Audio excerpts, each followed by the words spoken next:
For all things great iron and hard top, it's Kevlu and since the Sandbox. Since the Sandbox fans, we are back with another YouTube video. We hope you guys are liking all of our content. If you are, pause this video, go down, hit that like button, make sure to subscribe. Guys, before we go into our topic of quarterback questions, going to be going over, a bunch of franchises and their quarterback questions. Guys, go to sincethesandbox.net, get your hoodie and pre-order your Born and Raised in EASTIE shirts.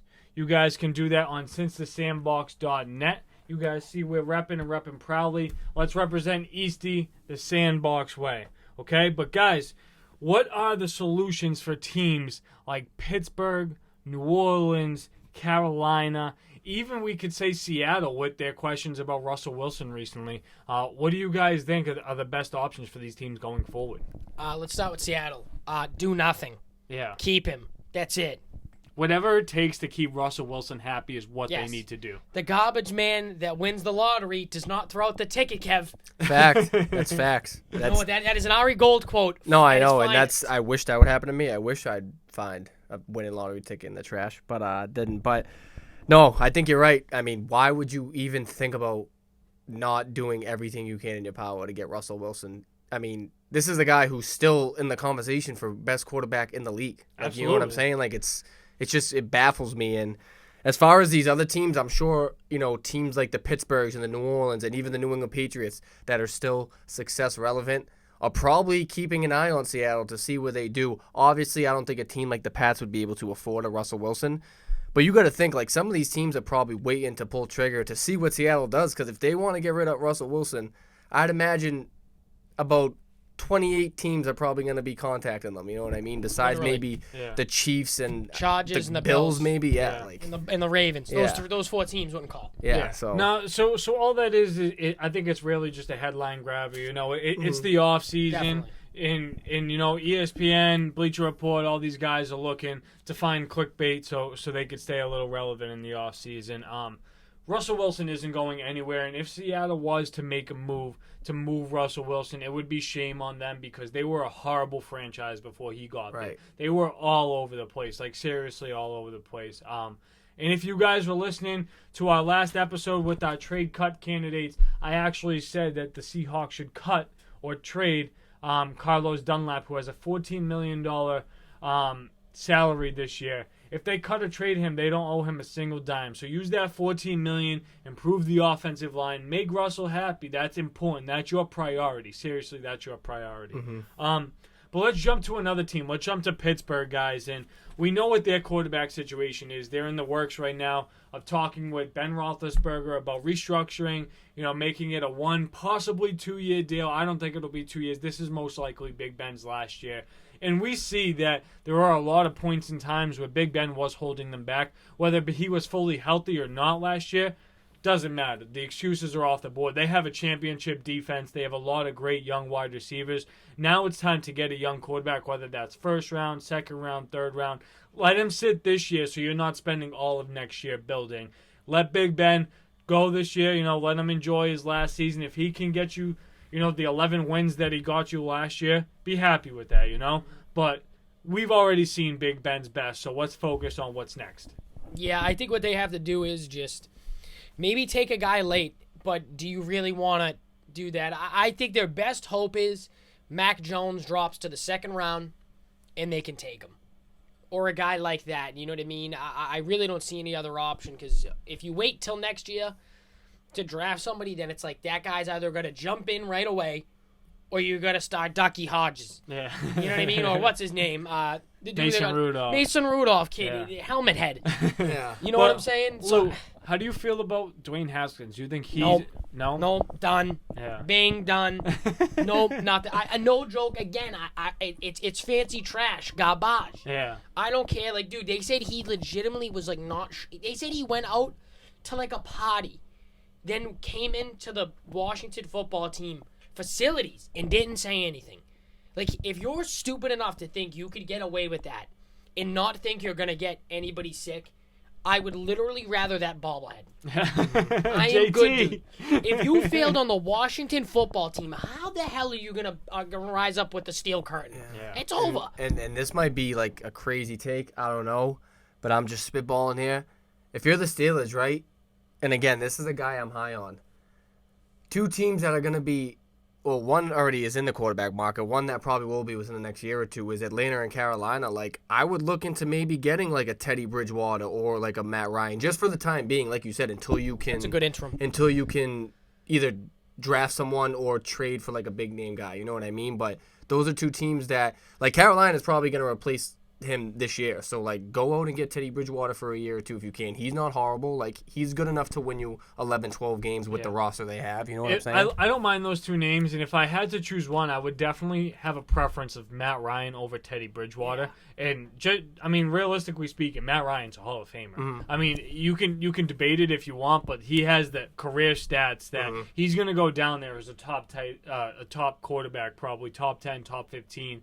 I don't think like ever, but like statistically. Right. Yeah, statistically speaking. Nice Romo. No, I mean exactly. Romo. And not that Teddy Bridgewater can't do it, but how much of an increase is Teddy Bridgewater from Big Ben? That's my big question. And if Teddy Bridgewater does get cut, that's a different story. You can definitely have those contract talks for a very I wouldn't say small price, but a limited price. Mm-hmm. Teddy Bridgewater isn't going to cost you $30 million right now. You know what I mean? Matt Ryan's contract is still pretty high, so to have him and Big Ben in your roster, I think that might be a little bit troublesome. But Pittsburgh definitely has some options. Pittsburgh has a lot of options. And if I was to throw anything out there, I mean, you guys can call me crazy if you hear this, but if there was ever a way that Oakland went in the Las Vegas Raiders, if they went in a different direction at quarterback, I think Derek Carr would be a good fit for Pittsburgh there with those big body wide receivers. I mean, we saw what he could do when he had young guys. So that's a name to keep in mind. Anything that we want to add with Pittsburgh before we move into Carolina that Kev kind of already introduced? No. I just think Carolina is going draft. They're going to draft a dude. Yeah. You think they're going to move up and draft? Depends. I think Justin Fields is going there no matter what. Okay. I think that's the guy.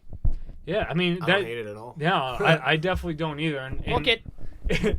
Me and Lou just talked about our top draft prospects in one of our previous episodes. So you guys got to make sure to tune into that. And while you're there, give us the 5 stars, guys. Come on, you know the deal. But before we jump in with anything else, guys, Carolina, I think realistically has to be a team that's at the top of the Deshaun Watson trade market. You can offer Teddy Bridgewater. You can offer a top 10 pick. You can give up or sacrifice your future because you committed to Matt Rule for quite some time. Mm-hmm. You've hit on all your young defensive picks. You have a running back. You have a wide receiver. The running back. The running back. I mean, like realistically, they can afford to sacrifice. They just don't have the time to keep waiting. Right. You know what I'm saying? So Carolina has to be a team that's all in. And I think if they're waiting for Teddy Bridgewater to figure out if he's their guy this year, then they're wasting their guy's talent. So, Lou, I love the Justin Fields pick at 8. I think if they were to get him, they might have to trade up and sacrifice a little more to get him there.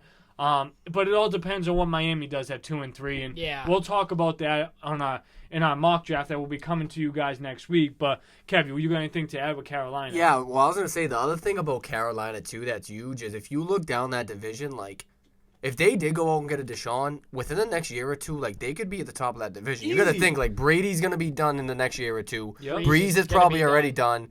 And, like, the Falcons, even if they keep Matt Ryan, like, aren't really a threat. You know what I mean? And if they get rid of Matt Ryan, 35. Then it's a whole other story. You know what I mean? If you go out and get a Deshaun and you have Deshaun, McCaffrey, and who they have, DJ Moore and Robbie Anderson as their 1 and 2, and then their defense, like, there's no reason that you can't come out as the number 1 in that division in, like, the next year or two. Even, like, this year, like, immediately they could, but I would give them probably a year or two just to get everything down path. No, absolutely. Yeah. And those are great points, and I'm happy we just talked about that division. Kev, you're always leading your intros right into where we got to go. So we like that a lot. But New Orleans, guys, New Orleans is another team with a crazy quarterback scenario.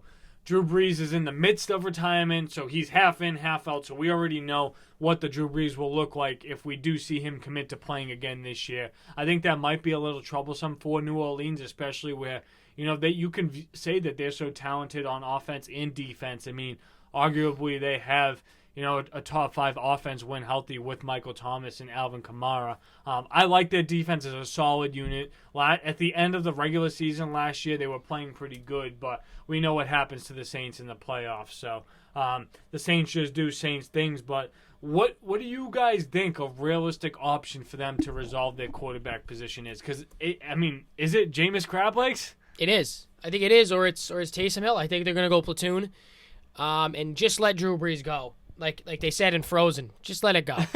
Like, seriously. It's a nice reference. I've been saying it for a couple of years. The dude is done. Noodle arm. Everything's got an excuse, dude. Oh, his hand. Oh, my God, it's taped up. It's like, dude, shut up. He's 50. Yeah. He's almost. so old. He's so old. Just let it go. Yeah. It's over. It's okay. He wasn't meant to win more than one ship, and he was lucky he won one. Yeah. Tracy Porter, thanks, buddy. Yeah. No, I'm kind of with Lou on this one. And again, call me crazy. I think out of these 3 teams, Carolina, Pittsburgh, and New Orleans, I honestly do think New Orleans is the best setup. Yeah, they're the least probably worried about their quarterback because we've seen that they've won games with Jameis and Taysom Hill, as the platoon. So if I'm them, do I want to go out and eventually get a quarterback? Maybe, but do I pull trig on someone just to pull trig? No, because I say you ride out the Jameis and Taysom Hill train until you can't anymore. You know what I mean? Until the last stop on that train line. You know what I mean? Just ride it out. You have time to draft too. Exactly. So here's my thing.